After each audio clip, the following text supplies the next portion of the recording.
বোৱাৰীজনীয়ে কাম নাজানিলে কয়, ছোৱালী হৈ জন্ম লৈছা, এইখিনি কামো শিকা নাইনে?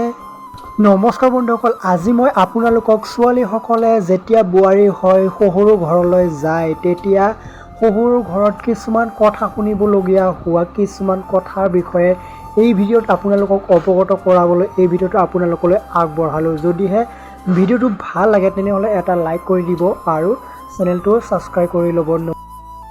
ছোৱালীবোৰে যিমান সুখৰ আশা কৰে সিমান কষ্টহে পায়।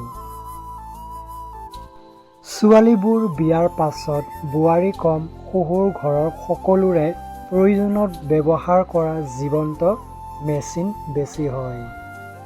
সেইবাবে বিয়াৰ আগত জানি ল'বা, তুমি যাৰ কাৰণে সমস্ত এৰি যাব ওলাইছা তেওঁৰ কাৰণে তুমি প্ৰয়োজন নে প্ৰিয়জন। ছোৱালীবোৰৰ জীৱনত দুটা শব্দ বেছি ব্যৱহাৰ হয়, ত্যাগ আৰু এডজাষ্টমেণ্ট। নিজৰ ছোৱালীয়ে কাম নাজানিলে কয়, মাকে তাইক কাম কৰিবলৈ দিয়া নাছিল।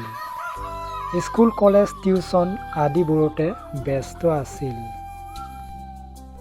আৰু বোৱাৰীজনীয়ে যদি কাম নাজানে তেতিয়া কয়, ছোৱালী হৈ জন্ম লৈছা, এইখিনি কামো শিকা নাইনে? ঘৰত কি ষ্টাইল মাৰি ঘূৰি আছিলা? ধন্যবাদ বন্ধুসকল, ভিডিঅ'টো শেষলৈ চোৱাৰ বাবে। আৰু ভিডিঅ'টো ভাল লাগিলে এটা লাইক কৰিব আৰু আপুনি কি ভাবে আপোনাৰ মতামত এই ভিডিঅ'ৰ কমেণ্ট বক্সত কমেণ্ট কৰিবলৈ একেবাৰে নাপাহৰিব। আজিলৈ ইমানে, ধন্যবাদ, জয়।